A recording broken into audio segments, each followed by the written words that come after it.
What's up, you guys? So today we're going to be comparing some of the Amber Collection dinosaurs to some of the Hammond Collection dinosaurs. Now, I'm only doing 3 comparisons because, for one, I don't have the Hammond Collection Juvenile T-Rex, and second, I don't have the Amber Collection Dilophosaurus, and I'm actually desperately trying to get that thing pretty soon. But there's also another setback, as I recently lost my Hammond Collection Dilophosaurus as well. And the Dimorphodon won't be involved in any of this because there is so far no Hammond Collection Dimorphodon released nor confirmed. So, and besides, we're probably not going to get a Hammond Collection Dimorphodon anytime soon. So we're just going to be doing these 3, and we're going to be starting off from the Amber Collection Velociraptor and we're going to be starting off with the Jurassic Park Raptor, the Jurassic Park 3 Raptor, and the Pteranodons. I know the Geosternbergia isn't technically a Pteranodon, at least in terms of the Jurassic Park franchise, but it's the only pterosaur that they've released so far, and it's pretty much the Pteranodon just with a different head sculpt. So, we're going to be starting off with the original Jurassic Park Velociraptor. Before we begin the comparison, for a little brief snippet of history for the Amber Collection, basically for these premium collector toys. So around 2018, Mattel got the Jurassic World license and then started releasing toys, and basically pretty much every single toy that was a dinosaur toy pretty much just could only move in very basic mobility. Like, for example, the arms could move and the legs could move, and sometimes they could pose their mouth, but it's usually reserved for a gimmick. But then Mattel released the superposable Indoraptor, which was for some reason a mainline figure, but it was indeed superposable. It's still available today on Amazon, and pretty soon I'm going to modify this one to have a bendable tail and to fix its feet movement that I've recently added on here. And then eventually around September or October of 2019, we ended up getting the Amber Collection. Well, it was released on October. I don't know if it was announced by then. And the Amber Collection pretty much changed everything. However, the only setback to these were that they were of 6-inch scale, so they couldn't really be utilized in the main line, unless you do want gigantic raptors with your playable 3 3/4 inch dinosaurs. And these are incredibly posable, and they've been making figures for a little while, until they had gone discontinued around 2021. But then around February 2022, we had the Hammond Collection announced, and this is honestly a pretty great line actually, because instead of releasing them in the 6-inch scale, they released it in 3 3/4 inch scale, which meant that there could be a much bigger diversity of figures. Plus, you can actually play with your mainline figures with these things. He's going to be gone for the rest of the video.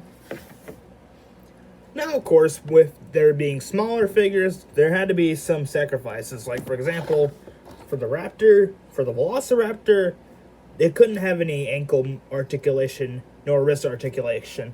In fact, the majority of dinosaurs don't have wrist articulation, apart from the Ankylosaurus, the Concavenator, and the Tyrannosaurus. So, yeah. Basically, it's just a pretty big win-win. And rest in peace, Amber Collection, but hello, Hammond Collection. Now, coincidentally, the Amber Collection Velociraptor was my first ever Amber Collection figure, and the Hammond Collection Velociraptor was my first ever Hammond Collection figure ever as well. So yeah, I'm gonna admit it's kind of a coincidence. Now, the initial prices for the Amber Collection figures were around $30, and initially they were GameStop exclusives, which is which nowadays would be out of character for Mattel. Because nowadays, these were formerly Target exclusives, but now they just ended up getting sold on eBay, or no. Some of them ended up getting sold on Amazon as well, so, meh.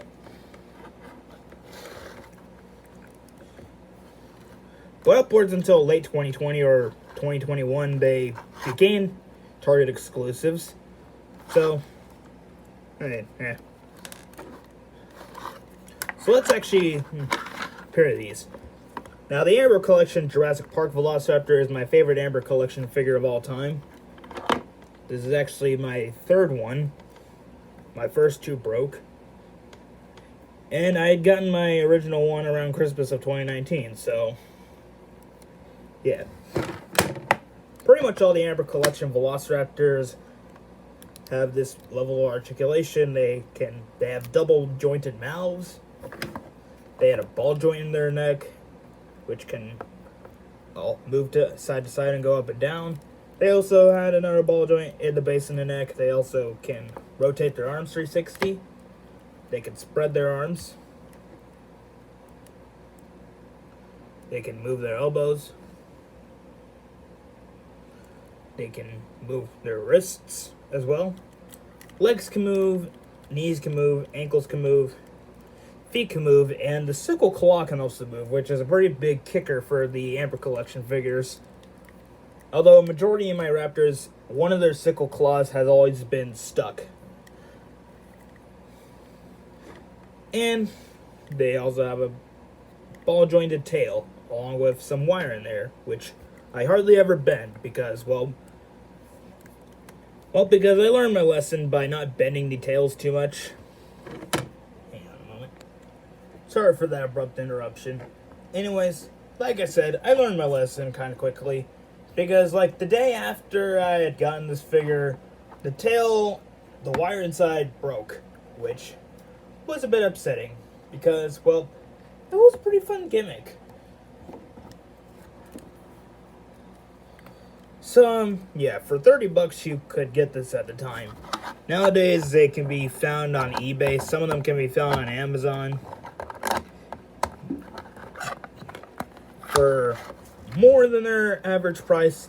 But if you can find them, then you're golden. Honestly, your best bet is buying a Velociraptor Echo or Delta or a Pteranodon, as those are quite common, apparently. So yeah, that's the Amber Collection Velociraptor. And now for the Hammond Collection Velociraptor, which is just as good, maybe not the best one. The ball joint on these things are absolutely horrendous, which I will talk about the joints later, like in the next comparison. But anyways, they can open their mouth and they can move their heads. Mine always seems to like to go more on the left. I don't know why. But anyways, the arms can rotate, the elbows can move up and down and rotate 360 as well. No wrist articulation. The legs can move, the knees can move and rotate 360. The legs can rotate 360 as well. And the feet can move and rotate 360. No sickle claw articulation because, it's understandable. They're smaller. And the tail is also on a ball joint, and it has bendy wire in it as well, which, again, I hardly ever bend because I don't want it breaking on me. Now, they have changed the material for the tail, because initially the tail was a bit very, very cheap rubber. Like, almost a bit too cheap for a $30 premium collector figure. But now they changed the material of it, and now it's a bit denser than the previous material. So which one is the better one? They both are equally as awesome, but I'm going to have to go with the Amber Collection JP Raptor, because the ball joints on the neck actually work for it. And overall, the Hammond Collection Velociraptor is kind of like its juvenile counterpart. And by juvenile, I mean like somewhat grown, not like the hatchling, but just like, you know, a child raptor. So yeah, the win has to go for the Amber Collection Raptor, because for one, the ball joints actually work for this thing. Yes, they technically work on this figure as well, but they're just pretty terrible. And second of all, it just holds a really special place in my heart. It's like it's one of my first ever Amber Collection figures, plus one of my first ever, okay, I wouldn't say first ever posable figure because of the super posable Indoraptor, but this is like my very first like collector's figure, even though I don't think it would technically be considered a collector's item. It may be considered a collector's item to some, but may not be considered a collector's item to the eyes of some other people. But anyways, off to next comparison. Next step for the comparison is the Jurassic Park 3 male Velociraptor, the Amber Collection JP3 male Raptor, between the Hammond Collection JP3 male Raptor, and we already have a winner regardless, but let's just compare them anyway. So this basically just has the same exact articulation, but they actually went out of their way to change the head sculpt for this one, because literally every other Raptor that has been released in this line has used the exact same sculpt. In fact,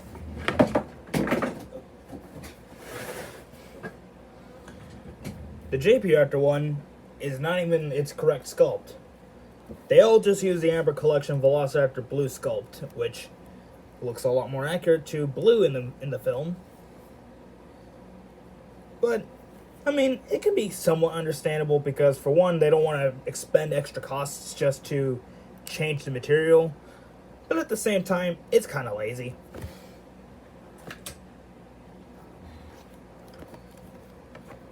But luckily, they actually changed the head sculpt for the JP3 male Raptor this time. I do kind of wish they would have released a bit more before they discontinued the line.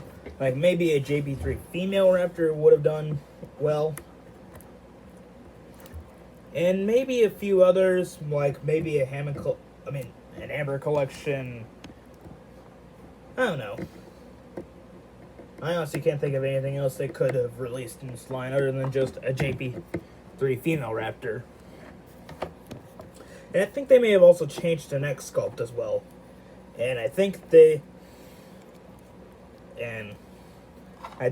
may have like not changed it for the better, because it kind of clicks into place whenever it bends that far.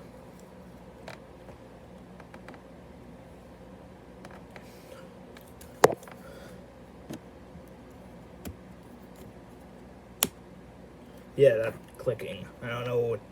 It's probably not normal, but I don't know. So the mouth can open pretty wide, actually. Probably a bit wider than the previous Amber Collection figures. Neck can move up and down and left and right. I mean, although the new head sculpt is pretty cool, and it might be the second best one compared to the Amber Collection the Jurassic Park one. The neck ball joint doesn't work that well on this one either. It actually works a bit less it actually kind of works a bit less this time. It can look up and down pretty well. And the arms can rotate 360. And it can spread apart from the body.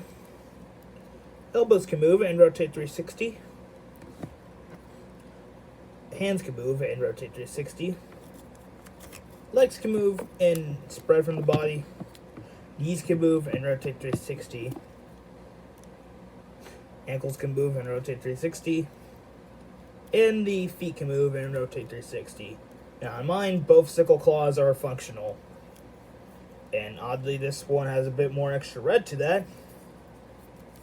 And I don't know why. Now, one unfortunate thing for these figures is that they have stopped painting the dew claws on this thing around, like, I'd assume whenever they released Delta and Echo. I don't know why, but they just suddenly did. And then again, there is the ball joint and the wire in the tail, which again, I hardly bend because I don't want it to break. Now, I don't know if this is supposed to bend, if the neck is supposed to be this bad, because I can actually move the neck on this one quite well. Meanwhile, this one, I can barely move it to its left side, but the right side, it's better.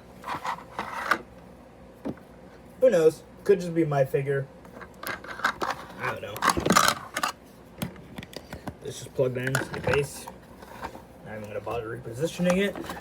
And then we got this. Now this is the Hammond Collection JP3 Male Raptor, which, yes, they have changed the head sculpt on this one as well. But then again, it's a bit of a sad excuse for a Jurassic Park 3 Male Raptor. And this thing even has a name from the community called Quilliam. At least I think that's true.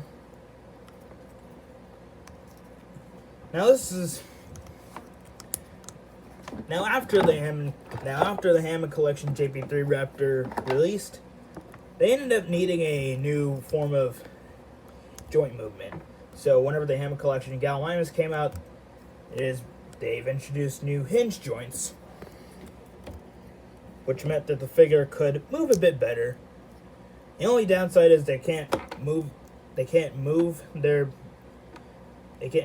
heads and necks back to right, or right and left. You'd have to bend the figure like that to do it.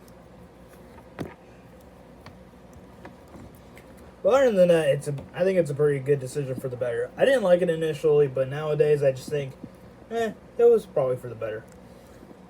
So this one, mouth can open and close. Head can move up and down and rotate 360. Neck can also move up and down and rotate 360.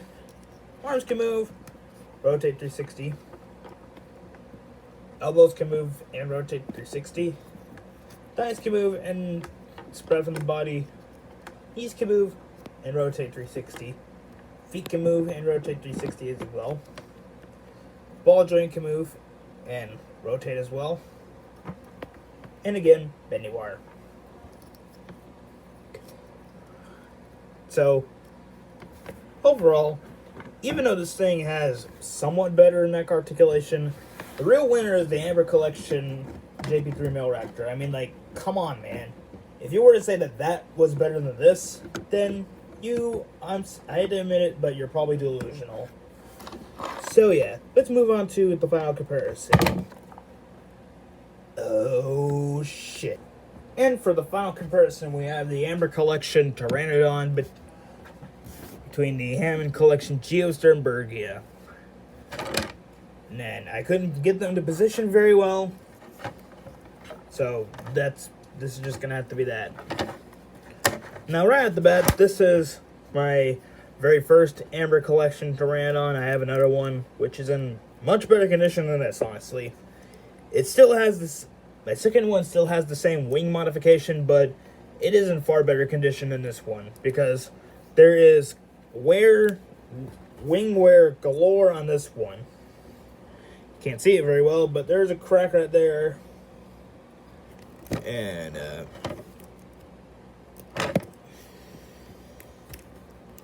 there's a crack right there. Okay, there may have been just 2 points where there has been wear on it. Well, there as well. Basically, this figure just had wear. And there's blue spots on it because I repainted this figure to look more like the Jurassic World Pteranodon. But I wanted to get rid of that other color, so Normally the wing would be attached to the animal, but all my copies just had a right wing that ended up like drooping down at a certain position when I don't think that should have been happening. And it wasn't just one copy or two, it was all my copies. I bought 3 of these in general, or in total. And I had my third one, but I ended up trading it into my local comic shop. So yeah, R.I.P. that one. And okay, never mind. I was gonna say for some reason mine wouldn't twist, but yeah, overall, it's pretty cool. Other than the fact that the wings are just absolutely terrible. They did the right thing and not make the wings bendable for the Amber Collection Dimorphodon whenever it was released. Initially, I was pretty disappointed by the fact that it didn't have any wire parts on it at all. But now I'm a bit proud because, I mean, honestly, who wants something that can be, well, who wants trouble in their figures? I certainly don't. So for the Amber Collection Pteranodon, its mouth can open really wide, in fact, at a 90-degree angle. Although this looks more like 89 or 87 degrees, considering that it doesn't go completely straight. It still opens wide at an unreasonable angle. Head can move up and down and rotate 360. Neck can move up and down and rotate 360. Wings can rotate 360, although this isn't normal for copies that aren't modified like this. Normally they'd just be stuck. And ordinarily the ab crunch would only be able to move up and down minimalistically. And mine's ab crunch is very, very loose. Luckily it could still support the weight of its bottom half. And the legs are kind of an enigma because, for one, they don't have great articulation. Like, they can move their legs and rotate 360. Their knees can move and rotate 360. And their feet can move and rotate 360. Honestly, it's a bit of a questionable option because, for one, the swiveling joints are very loose on this figure.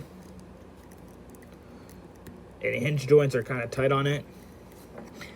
And second of all, I don't even know where to position them. So, yeah. Let's just plug that back in. And now it's time for the Geosternbergia, which is slightly smaller than the... Actually, not slightly smaller. It's actually quite a bit smaller. I mean, not too small, but a bit smaller.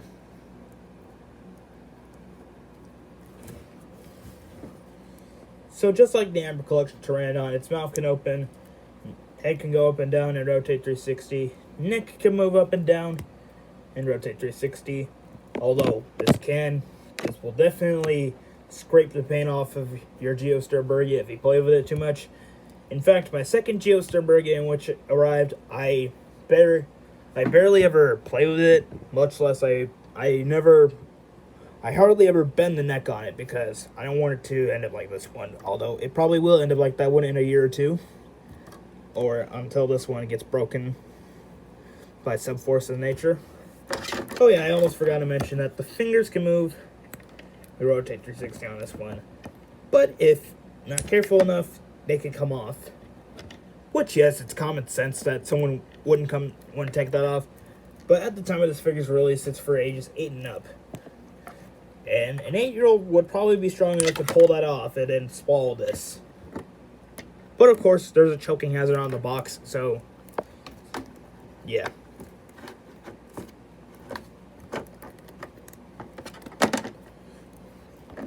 Wings can move up and down. And that's that. I usually just prefer to keep the wings up all the time.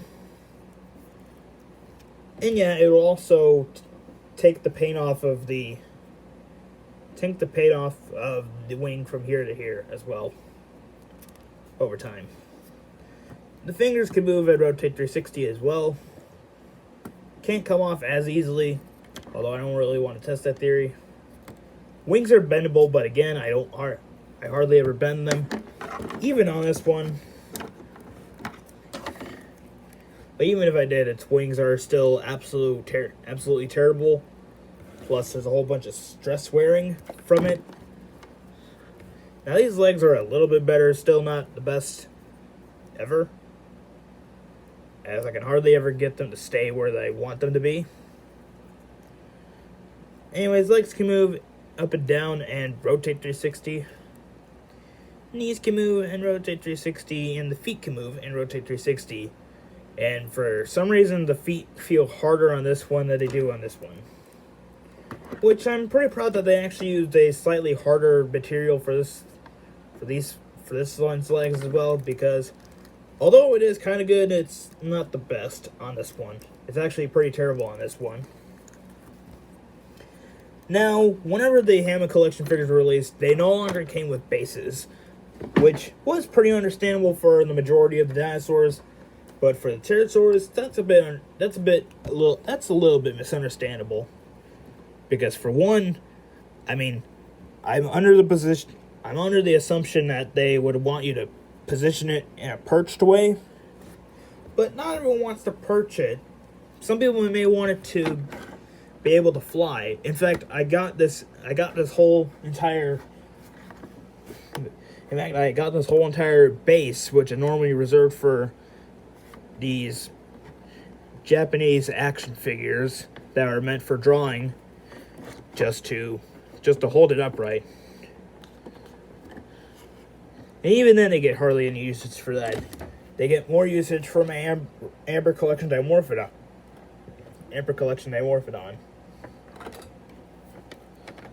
But that doesn't mean you have to get one if you get this figure.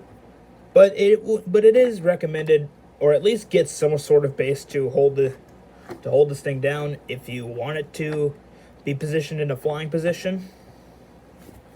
But yeah, overall, for the comparison, I'm gonna actually have to give the winner to the Hammond collection Geosternbergia, which just fell off of its base. Yeah, that's a bit of a drawback. It won't be able to hold it. It won't be able to hold it well with these two little claw prongs, like those. But at least it's a bit of an effort, and they can come off kind of easily. And make sure not to screw it too tight, as the joints can break. In fact, I have broken quite a few over my time of using these things. And yes, while the Amber collection Pteranodon is bigger and honestly kind of cooler, this figure is just better quality, especially the wings, because the wings just feel a lot better quality than this one. So, yeah. That's all for this video, and I see you guys next time, and goodbye.